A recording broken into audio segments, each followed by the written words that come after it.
अरावली पर्वतमाला भारत के निम्नलिखित राज्यों केंद्र शासित प्रदेशों से होकर गुजरती है। गुजरात, राजस्थान, हरियाणा, दिल्ली।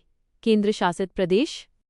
ये पर्वतमाला लगभग 670 से 800 किलोमीटर तक दक्षिण पश्चिम दिशा से उत्तर पूर्व दिशा की ओर फैली हुई है, जो गुजरात में खेड़ ब्रह्मा से शुरू होकर राजस्थान और हरियाणा से होते हुए दिल्ली के पास समाप्त होती है। सबसे उपयुक्त उत्तर में शामिल राज्य केंद्र शासित प्रदेश हैं। 1.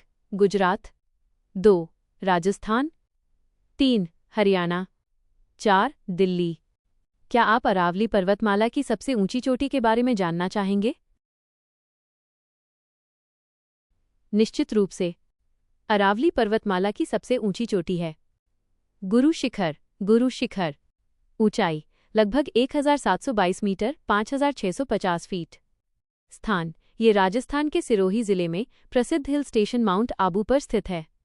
क्या आप अरावली पर्वतमाला की भूगर्भीय आयु जियोलॉजिकल एज या इसके महत्व के बारे में कोई और जानकारी चाहते हैं? आपने अरावली पर्वतमाला की भूगर्भीय आयु जियोलॉजिकल एज और इसके महत्व के बारे में पूछा है। अरावली पर्वतमाला की भूगर्भीय आयु। विश्व की प्राचीनतम पर्वतमाला अरावली को विश्व की सबसे प्राचीन वलित पर्वत श्रृंखलाओं ओल्डेस्ट फोल्ड माउंटेन्स में से एक माना जाता है। उत्पत्ति का समय इसकी उत्पत्ति लगभग 2.5 अरब वर्ष या 2500 मिलियन वर्ष से भी पहले हुई थी, जो इसे हिमालय से भी कई गुना अधिक पुराना बनाती है। कुछ स्रोतों के अनुसार इसकी आयु 1.8 से 3.5 अरब वर्ष तक भी बताई जाती है।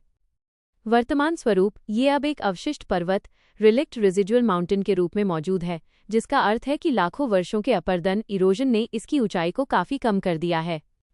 अरावली पर्वतमाला का महत्व। अरावली पर्वतमाला भारतीय उपमहाद्वीप के लिए एक अत्यंत महत्वपूर्ण भौगोलिक और पारिस्थितिक कारक है। महत्व के क्षेत्र। विवरण।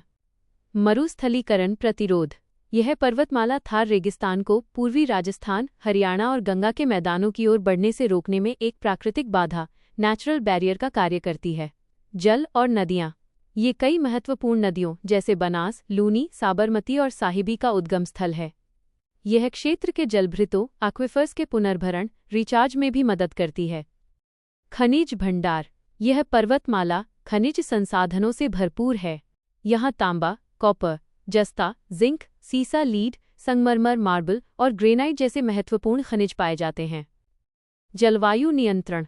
यह राजस्थान में वर्षा के पैटर्न को प्रभावित करती है और उत्तर भारत की ओर आने वाली गर्म रेगिस्तानी हवाओं के वेग को नियंत्रित करने में भूमिका निभाती है। जैव विविधता। यह विभिन्न प्रकार की वनस्पति और वन्यजीवों का समर्थन करती है, जिनमें कई वन्यजीव अभयारण्य वाइल्ड लाइफ सैंक्चुअरीज शामिल हैं।